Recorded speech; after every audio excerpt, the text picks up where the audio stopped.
Teenage Mutant Ninja Turtles, issue number 37 from Rush Studios. Twilight of the Ring. This came out June 1991, and it was done by Rick McCollum and Bill Anderson. And yeah, when I first saw this, I thought, oh, this is going to be like the Lord of the Rings parody-ish version of Turtles, right? Something like that, correct?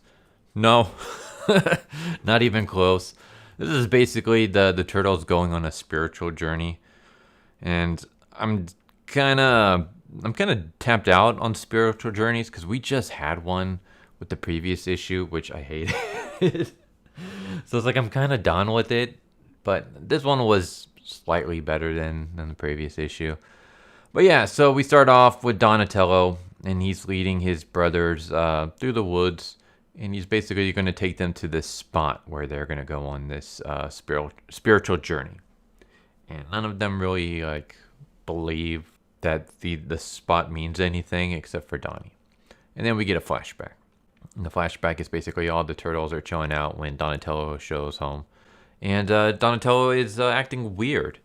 He's just his eyes are bugged out and stuff. And his brothers ask him hey, how's it going, buddy? He's like, oh, it's amazing. He's like, you knew, didn't you, Master Splinter?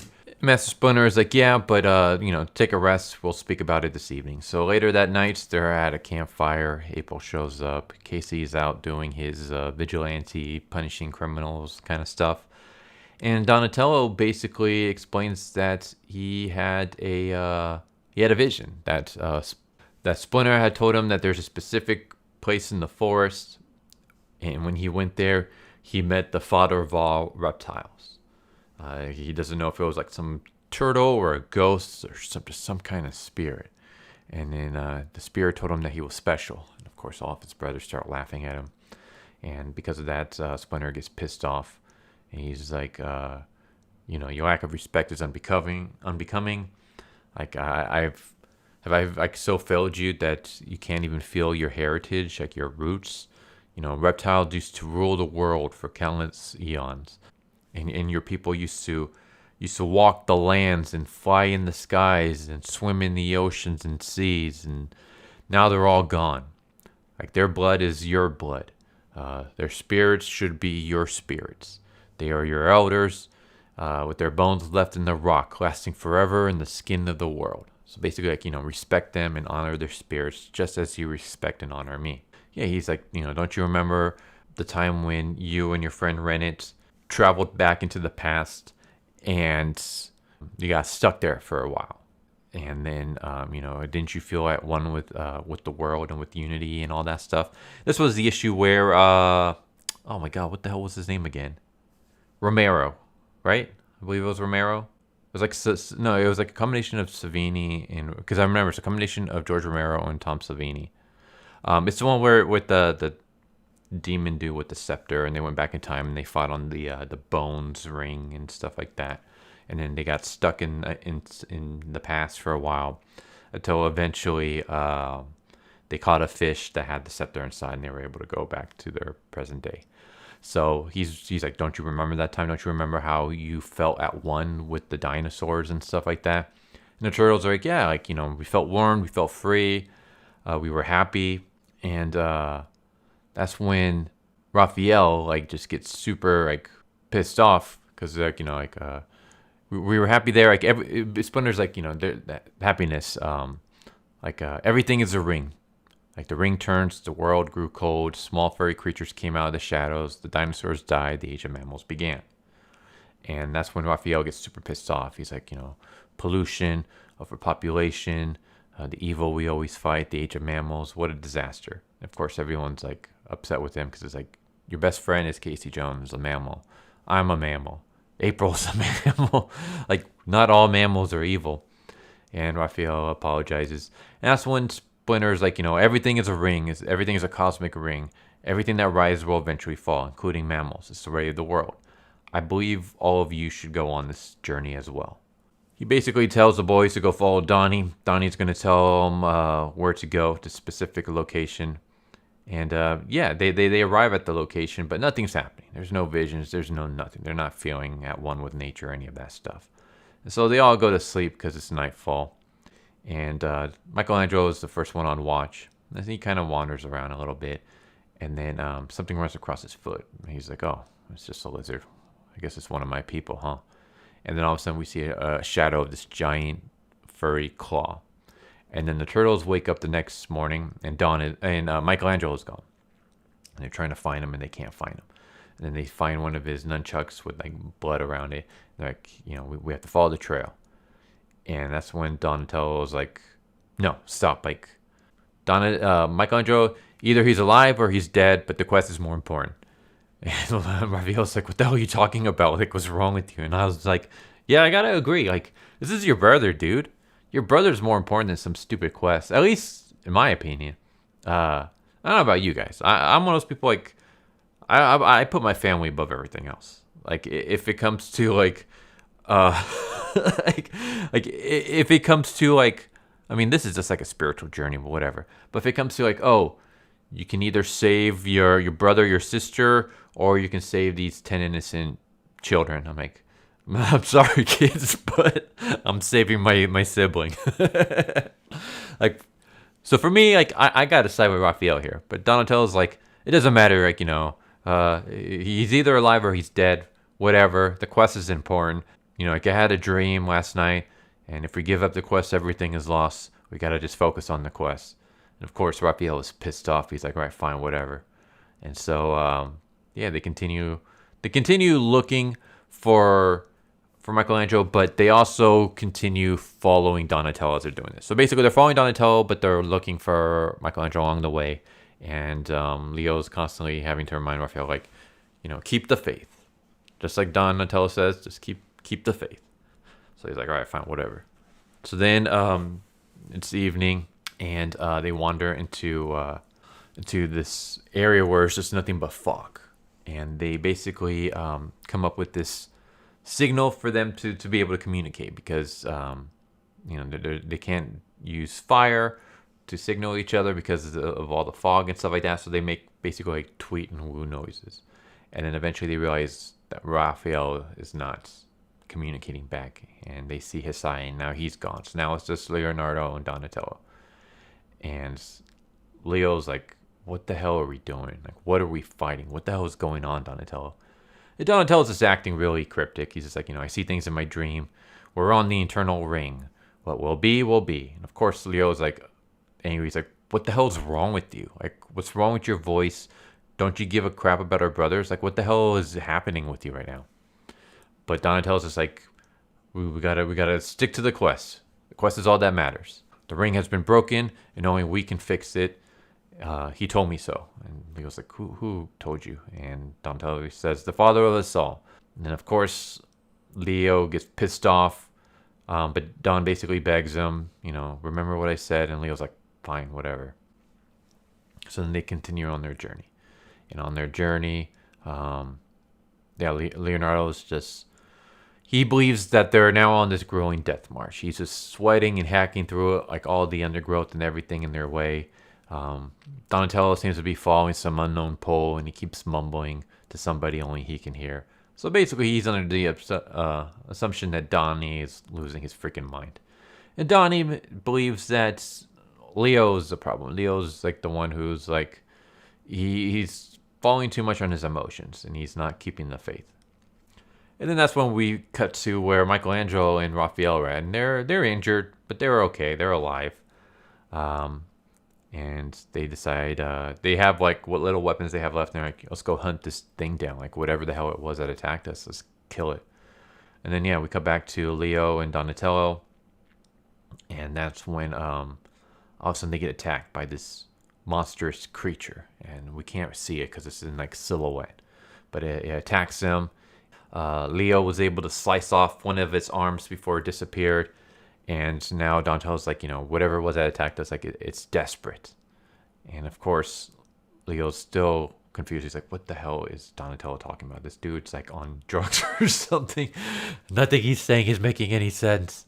So he's just watching as his brother rubs a bunch of mud all over himself and basically starts screaming at the skies.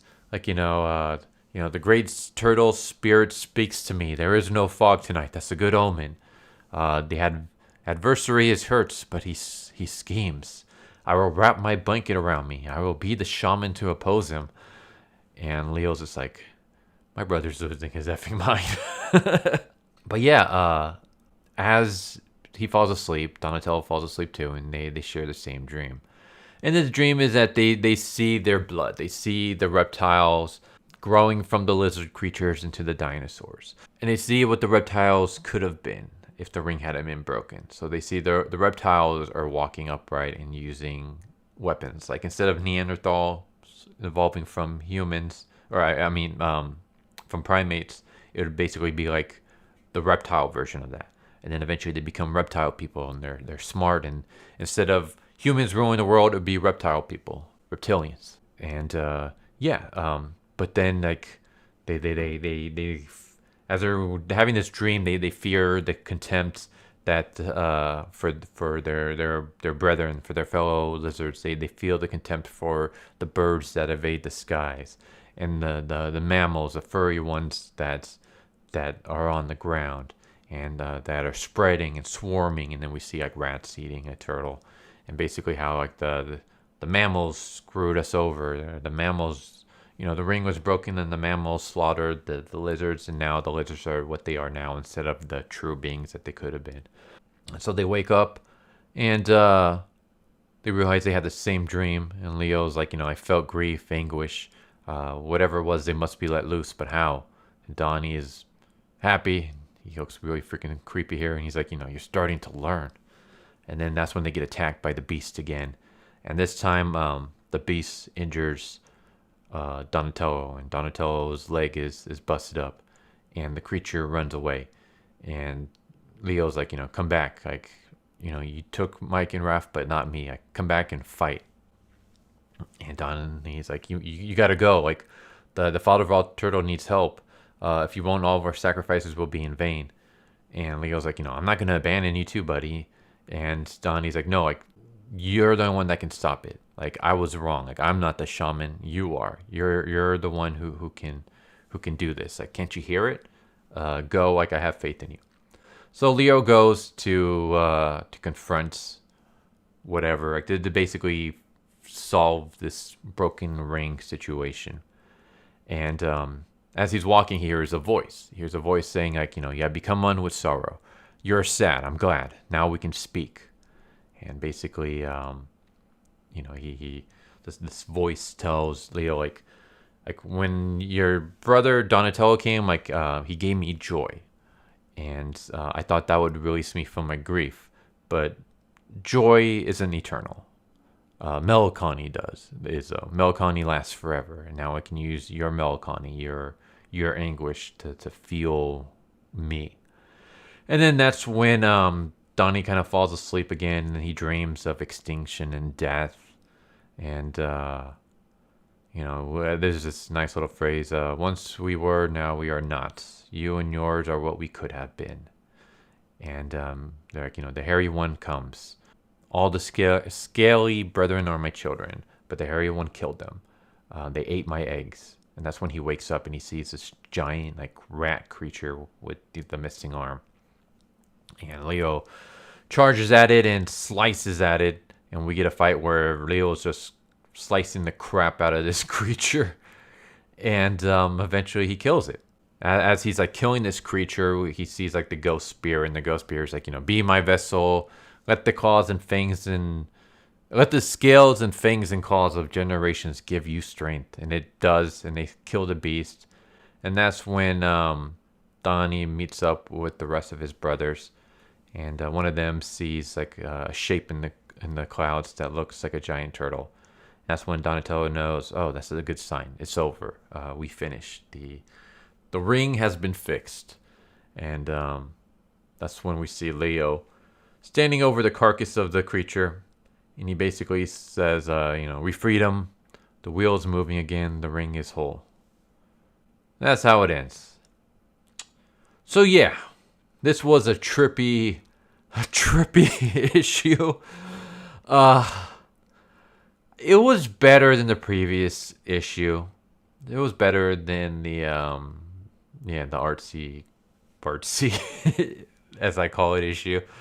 But to be honest, I'm kind of down with these spiritual journeys. I just want to go back to just the more, you know, fun adventures and stuff like that. But yeah, it was interesting. I thought this could have been a little bit more like, it could have been more of like a turn for the horror, which I would have loved. Like, you know, they're in the woods, and then the fog shows up, and then there's this creature taking them out one by one, and they're trying to figure out what the hell is going on, and then, you know, at the end they're able to fight the creature and save the day. That might be just a little bit too, I don't know, I guess cliche, not a cliche, but what's the word I'm looking for? Non-creative, I guess. I don't know. Like I said, the spiritual journey was fine. It was a little weird at times, kind of confusing, but after, like, you know, kind of rereading it certain parts over again, I was like, okay, I get what's going on and stuff like that. But yeah, it's still kind of weird about the whole, like, the eternal ring and how it was broken. How did it get broken? How did they fix it by killing one giant rat? I guess the giant rat, like, I guess the spirit of the great being, the spirit of his kids was inside the rat, because the rat ate the eggs, and then by killing the rat, he freed their spirits or something. I don't know, but yeah, there we go. I just gotta get through a couple more of these, and then we're gonna be back into the main canon stuff. Main canon stuff is issue 42 from what I've read, or I think the last guest era is issue 40. I think the last guest era stuff is issue 42. So 43 onwards is going to be like actual canon stuff. So yeah, I've been trying to just basically blaze through these reviews so we can get back to the main canon. We're almost there, folks. We just got a few more issues that we got to get through, and then we're back to main canon stuff. But yeah, as far as guest stuff, this was okay. I would say this was, in my opinion, in terms of enjoyment, this was one of the more lower ranking guest stuff. The artwork was good. I like the artwork. It was more faithful to the way the turtles are than other guest era stuff, I would say. I mean, it's not completely faithful, but it's closer, I guess. And yeah, it's just, I don't know. Maybe it's just personal taste, but I'm kind of tired of these like spiritual nature journeys. It's like, we had enough of those. Let's just have some crazy, wacky, fun adventures. Like, the time travel stuff was cool. Like, it was fun.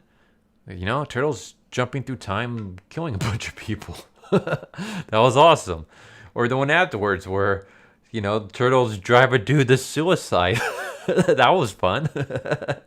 I want more crazy stuff like that, and less, like, you know, one with nature and the spirits and peace and, like, well, whatever. Like, I don't care about this yoga crap. Like, just give me some cool, fun adventures.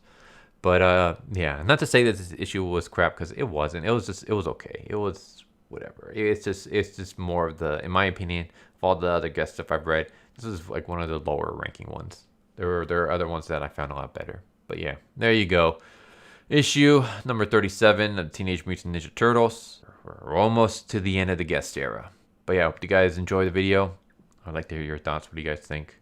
And yeah, I hope you guys have been enjoying this series so far. And I hope to see you guys next time. Take care, everybody. Later. So what'd you guys think of that video? I hope you guys enjoyed. If you guys haven't already, please subscribe. Hit that bell for a notification. Leave a like if you enjoyed the video. And if you didn't enjoy the video, thank you for watching it this far. And I hope the next video is more to your liking. Feel free to check out the playlist that you guys see. And I hope to see you guys next time. Later.